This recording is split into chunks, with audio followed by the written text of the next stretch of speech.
सर्दी के मौसम में ही हमारा जम्मू कश्मीर लगता है इस दुनिया का हेवन। आप देख रहे हैं सरकारी चालीसा का एपिसोड नंबर 57 और जैसे ही हमने आपको कहा था बहुत जल्दी हम आपके सामने नए नाम और नए रूप में आएंगे।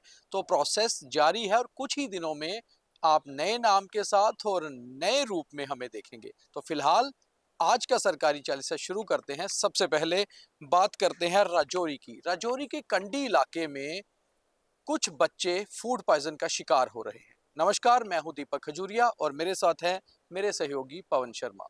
पवन जी, राजौरी में जिस तरह की खबर सामने आ रही है, पहले 3 बच्चों की मौत हो गई थी, अब दोबारा जो बच्चा एक हॉस्पिटल में एडमिट था उसकी भी मौत हो गई है। फूड पॉइजन का ये मामला बढ़ता ही जा रहा है और कंडी इलाके से जो कोटरंका में बढ़ता है, कुछ अच्छी खबर नहीं आ रही।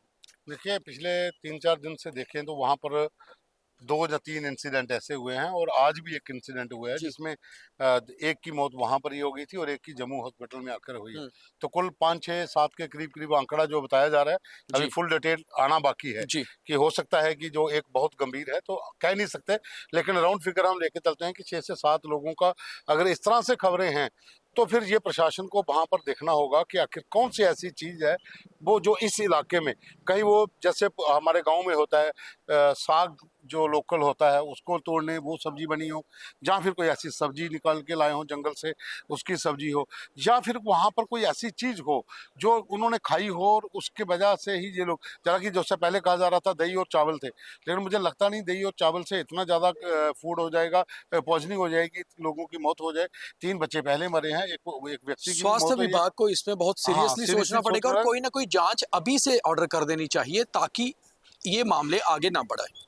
और उस इलाके में टीम का जाना भी जरूरी है, पता किया जाए कि आखिर ऐसी कौन सी चीज पकाकर खा रहे हैं।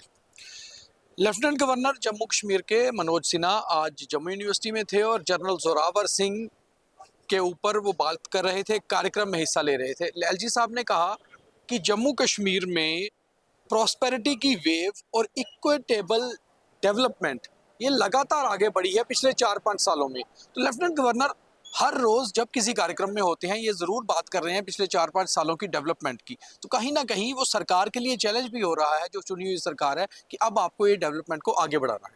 हाँ बिल्कुल, देखिए कोई भी कार्यक्रम हो वो अपना किया हुआ काम वहाँ पर बखूबी दिखाते हैं कि हमने 4 साल में ये किया है, डेवलपमेंट वर्क इतने हुए हैं और काम हुआ भी है, इसमें कोई शक भी नहीं है। तो अब वो नई सरकार के लिए है कि आप जो हमने काम किए हैं आप उस रफ्तार को आगे ले जाइए या और ज़्यादा काम करिए। लेकिन आज जो वहाँ पर यूनिवर्सिटी में कार्यक्रम था जनरल जोरावर सिंह के नाम पर, द नेपोलियन ऑफ जम्मू जिसे कहा जाता था, और उन्होंने काफ़ी अपना क्षेत्र जो बढ़ाया था, युद्ध क्षेत्र अगर कहें तो लेह लद्दाख से लेकर उन इलाकों तक विजय हासिल की थी। तो आज के दिन के ऊपर बहुत से कार्यक्रम अलग अलग जगह में हुए हैं और अच्छा लगा कि राज्यपाल वहाँ पर, उपराज्यपाल वहाँ पहुँचे थे और उन्होंने वहाँ पर जाकर उन्हें श्रद्धांजलि भी दी है और साथ ही उन्होंने डेवलपमेंट का एक नया फार्मूला भी नई सरकार को दिया है। आओ चलें महाकुंभ। ये हम इसलिए कह रहे हैं क्योंकि महाकुंभ जाने के लिए जम्मू कश्मीर को निमंत्रण और न्योता आ गया है। ये न्योता भेजा है उत्तर प्रदेश की योगी सरकार ने। योगी सरकार के 2 मंत्री आज जम्मू पहुंचे थे, कैबिनेट मिनिस्टर अनिल कुमार और उनके साथ थे दानिश अंसारी आज़ाद जो मिनिस्टर ऑफ स्टेट है। और ये दोनों मंत्री आए थे जम्मू कश्मीर के लोगों को न्योता देने, यहाँ के लेफ्टिनेंट गवर्नर और सीएम को न्योता देने की आइए आप भी शामिल होइए महाकुंभ में।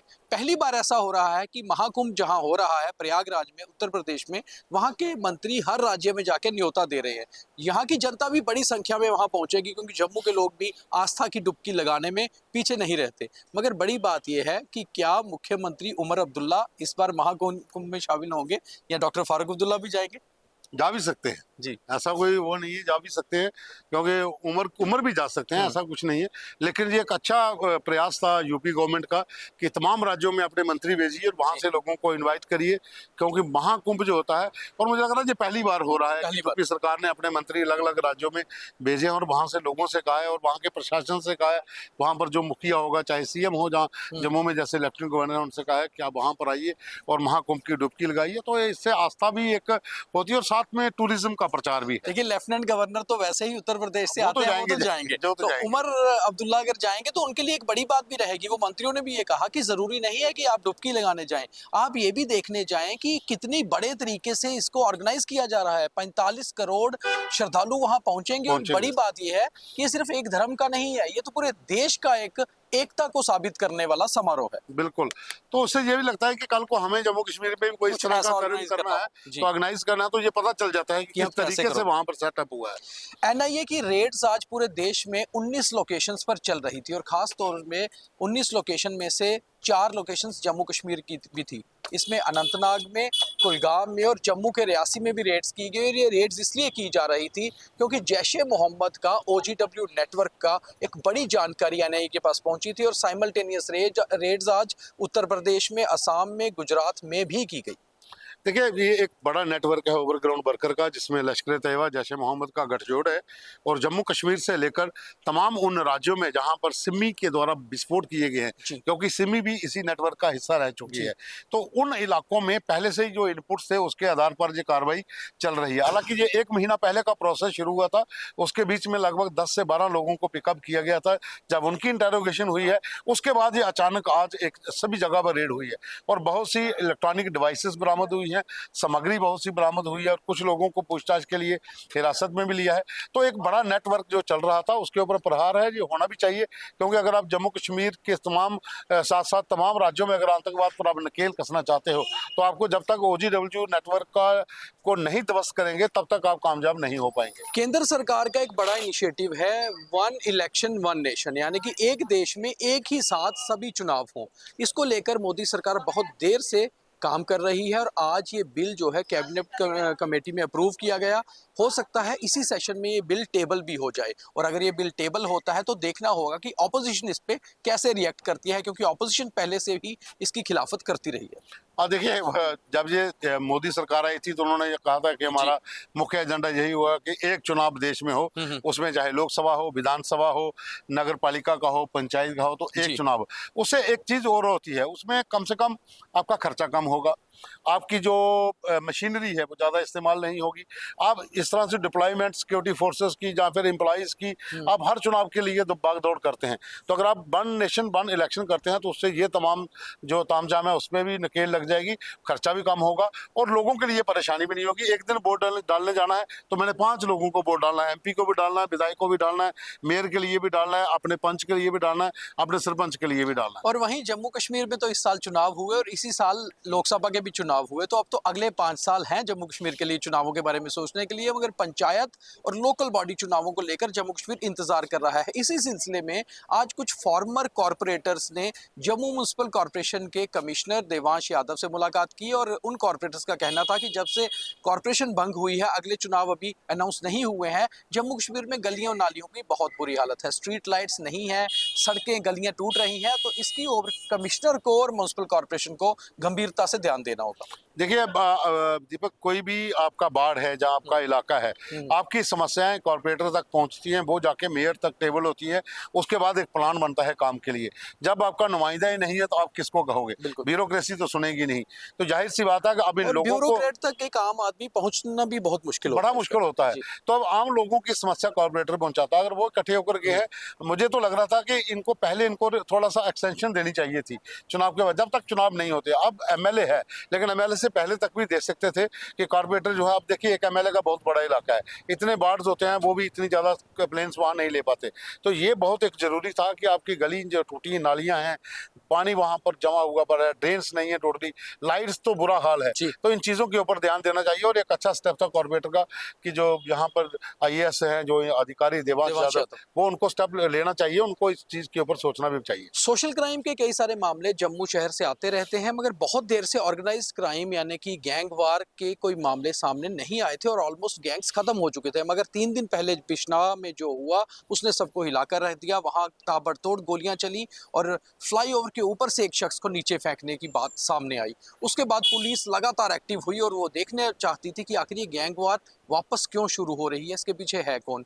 और इंस्पेक्टर सुशील चौधरी, एसएचओ बिश्नाह, उन्होंने 3 दिन में बहुत तेजी से काम किया और 6 गैंगस्टर्स को अरेस्ट किया। ये 6 के 6 फ्लाई मंडाल इलाके के रहने वाले थे, जम्मू साउथ पुलिस के तहत वो आता है और इनसे 2 देसी पिस्टल, देसी कट्टे जिनको कहते हैं, वो भी बरामद हुए और पता चला है इनमें से 3 तो हिस्ट्री शीटर हैं और बाकी लोग जो है ओल्ड राइवलरी, पुरानी रंजिश को लेकर इन्होंने हमला किया था। बिल्कुल, ये घटना दिन के समय की थी, लगभग 11 बजे के करीब।